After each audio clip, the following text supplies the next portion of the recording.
Hello, good morning dear students. कैसे हो? Online classes में आपका स्वागत है।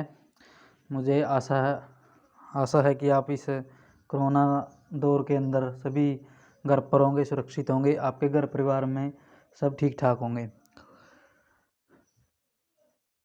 पिछले लेक्चर में हमने मोनोपोली के बारे में पढ़ा था। भैया आपकी जो मोनोपोली क्या होती है, एकाधिकार क्या होता है।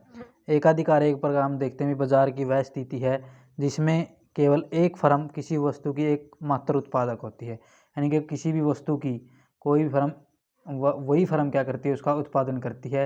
एक वस्तु का उत्पादन केवल एक ही फर्म के द्वारा किया जाता है तथा उस वस्तु का कोई भी निकट स्थानापन्न नहीं होता। यानी कि दूसरी फर्म कोई भी दूसरी फर्म उस वस्तु का उत्पादन नहीं कर रही होती और उस वस्तु की जो कीमत का निर्धारण है वो किसके द्वारा किया जाता है, वो उसी फर्म के द्वारा किया जाता है। तो यहाँ पर जो उद्योग के अंदर और जो फर्म के अंदर जो हमने डिफरेंस जो परफेक्ट कंपटीशन के अंदर देखा था, वो ऐसे इस प्रकार का कोई भी डिफरेंस नहीं होता। फर्म ही एक प्रकार से उद्योग होती है। वस्तु की कीमत का जो निर्धारण है वो किसके द्वारा किया जाता है, वो आपकी फर्म के द्वारा ही किया जाता है। आगे फिर हमने इसकी विशेषताएं पढ़ी थी भाई, जो क्या क्या जो मोनोपोली एकाधिकार जो आपकी बाजार की स्थिति है उसकी क्या क्या विशेषताएं थी। आगे आज का जो हमारा टॉपिक है वो आपका है मोनोपोली इक्विलिब्रियम। एकाधिकार में संतुलन किस प्रकार से होता है। तो कोई भी आपका जो एकाधिकारी होता है वो किसी भी वस्तु की कीमत का निर्धारण इस प्रकार से करता है कि उसको क्या हो, लाभ क्या हो, अधिकतम प्राप्त हो। यानी कि कोई भी जो आपका मोनोपोली जो अधिक एकाधिकारी होगा वो इस प्रकार से वस्तु की कीमत का निर्धारण करेगा कि उसको लाभ क्या हो, मैक्सिमम हो, ज़्यादा से ज़्यादा उसको लाभ मिले। तो एकाधिकारी उस समय में संतुलन की अवस्था में होता है। कोई भी जो हम देखते हैं कोई भी एकाधिकारी है वो उस समय संतुलन की अवस्था में होता है जब वह वस्तु की उस मात्रा का उत्पादन करता है जिस पर उसका कुल लाभ क्या हो जाता है, अधिकतम होता है। यानी कि वो इस प्रकार से भाई जो वस्तु की कीमत है उसको बदलता रहता है भाई, उसका जो टोटल जो प्रॉफिट है या जो कुल लाभ है वो क्या हो जाए, अधिकतम हो जाए। यानी कि उतनी ही मात्रा का वो क्या करता है, उत्पादन करता है जिस पर उसका क्या हो, वो लाभ अधिकतम हो जाए। अल्पकाल के अंदर हम देखते हैं वह जो एकाधिकारी उस समय भी संतुलन की अवस्था में हो सकता है। शॉर्ट रन के अंदर कोई भी जो एकाधिकारी है वो उस समय भी संतुलन की अवस्था में हो सकता है जब उसकी जो हानि क्या हो वो न्यूनतम हो। यानी कि मिनिमम लॉस जब उसको हो रहे हो तब भी वो क्या है, संतुलन की स्थिति में हो सकता है।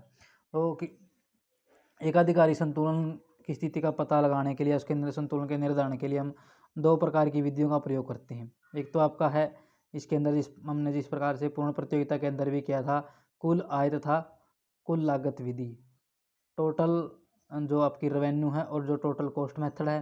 फिर सेकंड इसके अंदर आता है सीमांत आय तथा सीमांत लागत विधि, मार्जिनल रेवेन्यू और मार्जिनल कॉस्ट मेथड। तो सबसे पहले हम देखते हैं जो आपका कुल आय तथा कुल लागत विधि क्या होती है, टोटल रेवेन्यू और टोटल कॉस्ट मेथड क्या होता है।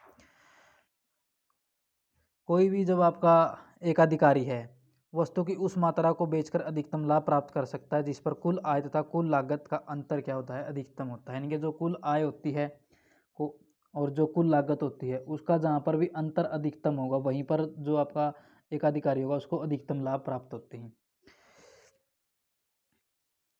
एकाधिकारी वस्तु की विभिन्न कीमतें निर्धारित कर जो आपका एकाधिकारी होता है वो वस्तु की अलग अलग कीमतें क्या करता है, वो निर्धारित करता है।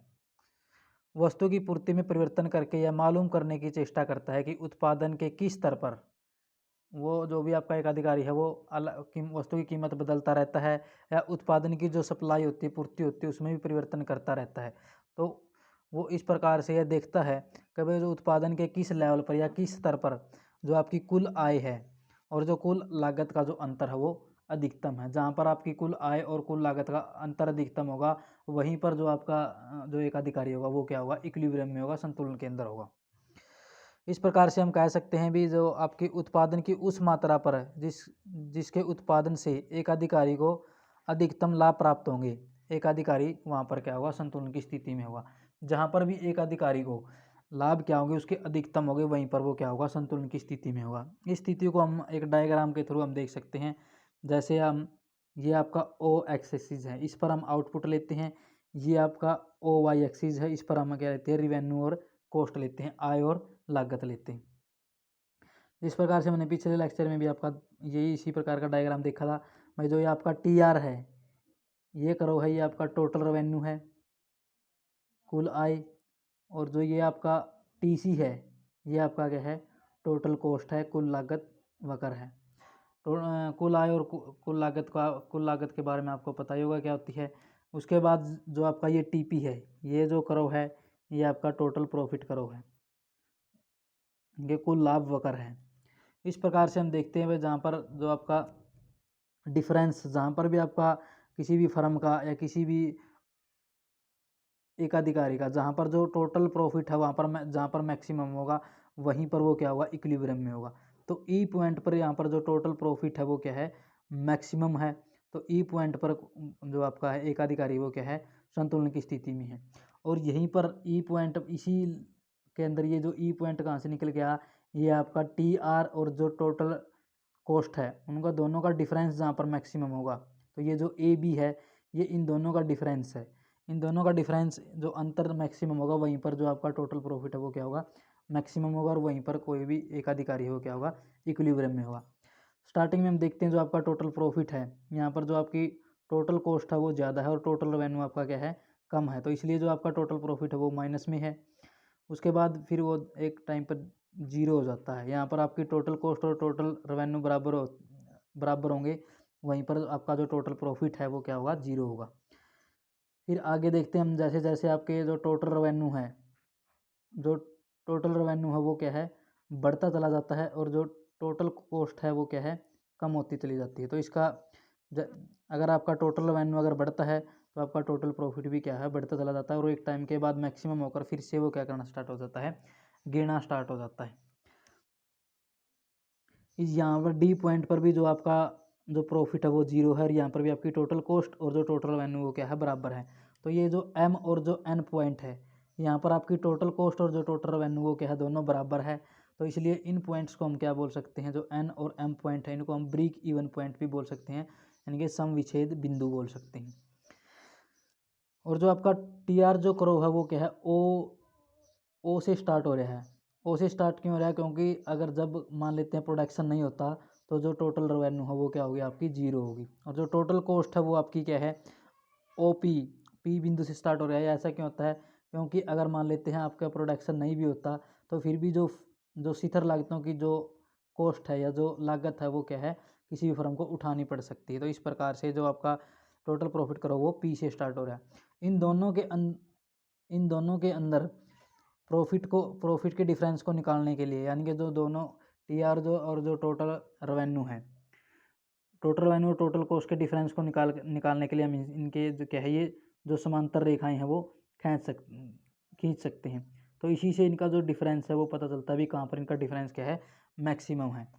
तो इस प्रकार से हमने देखा भाई, जो आपका किस प्रकार से यह जो टोटल प्रॉफिट है और जो टोटल जो सॉरी जो कुल आय है और जो कुल लागत मेथड के द्वारा किस प्रकार से उसका जो सेटिस्फेक्शन है या जो प्रॉफिट है वो मैक्सिमम किया जा सकता है। तो यहाँ पर ई पॉइंट पर जो टोटल रेवेन्यू है या जो टोटल प्रॉफिट है वो क्या होता है, यहाँ पर मैक्सिमम होता है। ये हमने बताई दिया आपको भाई, मैक्सिमम कहाँ पर है, आपका पी पॉइंट पर जो आपका मैक्सिमम टोटल जो आपका मैक्सिमम प्रॉफिट कहाँ पर है, ई पॉइंट पर है। तो जो आपका इक्विलिब्रियम होगा वो भी कहाँ पर होगा, ई पॉइंट पर। जो आपका एक मोनोपोली है वो क्या है, इक्विलिब्रियम में है। अगर आउटपुट की बात करें तो जो ऑप्टिमम आउटपुट है आपका वो क्या है, ओ क्यू है। इस लेवल पर आपका क्या है, इतना ही जो गुड्स का क्या है, प्रोडक्शन किसी भी मोनोपोली के द्वारा किया जाएगा। तो इस प्रकार से हम देखते हैं, अगर मान लेते हैं कोई भी आपका मोनोपोली है, वो इससे ज़्यादा उत्पादन करता है, इससे ज़्यादा उत्पादन करता है, तो जो आपका जो टोटल रेवेन्यू का जो करो है, जो टोटल रेवेन्यू का जो डिफरेंस है वो क्या है, कम होता चला जाता है, और आपकी कॉस्ट क्या है, बढ़ती चली जाती है। तो इस प्रकार से उन दोनों का अंतर डिफरेंस क्या है, वो कम होता चला जाता है। और अगर इससे पीछे भी अगर मान लेते हैं भाई, इस पॉइंट से अगर पीछे प्रोडक्शन करता है, यानी कि अगर ओ क्यू प्रोडक्शन लेवल से कम प्रोडक्शन करता है, तो यहाँ पर भी जो आपका डिफरेंस है दोनों के अंदर, टोटल रेवेन्यू और टोटल कॉस्ट के अंदर, वो क्या है, मैक्सिमम नहीं होगा। तो जो आपका डिफरेंस है वो मैक्सिमम कहाँ पर होगा, वो आपका उत्पादन के ओ क्यू लेवल पर ही होगा, और ई पॉइंट पर जो आपके टोटल प्रॉफिट वो क्या होगी, मैक्सिमम होगी। तो इस प्रकार से जो कोई भी आपका मोनोपोली है वो क्या करता रहता है, भाई ट्रायल एंड एरर मेथड का यूज़ करता रहता है। ट्रायल और एरर मेथड है, तो इस प्रकार से वो अपनी कीमत को या गुड्स की सप्लाई को के अंदर वो चेंज करता रहता है ताकि उसको क्या मिले, जो उसके प्रॉफिट हो वो क्या हो, मैक्सिमम हो जाए। आगे इसके अंदर जो सेकंड जो आपका मेथड है वो आपका क्या, वो आपका है सीमांत आय तथा सीमांत लागत विधि। मार्जिनल रेवेन्यू और मार्जिनल कॉस्ट मेथड। एकाधिकारी की अवस्था में कीमत का निर्धारण अथवा संतुलन की अवस्था का ज्ञान सीमांत आय और सीमांत लागत विधि के द्वारा भी किया जा सकता है। यानी कि इस विधि के द्वारा भी जो एकाधिकारियों के अंदर संतुलन की स्थिति का पता लगाया जा सकता है। एकाधिकारी उस समय संतुलन में होगा, जो भी आपकी इस मेथड के अकॉर्डिंग कोई भी आपका एकाधिकारी उस समय संतुलन में होगा जहाँ पर उसकी जो मार्जिनल रेवेन्यू है, सीमांत जो आय है, किसके बराबर होती है, सीमांत लागत के बराबर होती है। जो मार्जिनल कॉस्ट करो है वो कि क्या, मार्जिनल रेवेन्यू करो को नीचे से कट करता है, नीचे से काटता है। यानी कि जो सीमांत लागत जो वक्र है वो सीमांत आय वक्र को नीचे से काटता है। अभी हम इसको डायग्राम के थ्रू भी देख सकते हैं। जैसे आपका ओ वाई आपका क्या है, ओ वाई लेवल पर हम आउटपुट लेते हैं, सॉरी ओ एक्स पर आउटपुट लेते हैं, और ओ वाई पर हम आपका लेते हैं कॉस्ट और रेवेन्यू लेते हैं। तो इस प्रकार हम देखते हैं जो ये आपका जो ए आर है ये आपका एवरेज रेवेन्यू करो है, औसत आय वक्र है, एम आर आपका क्या है, सीमांत आय वक्र, सीमांत आय वक्र है।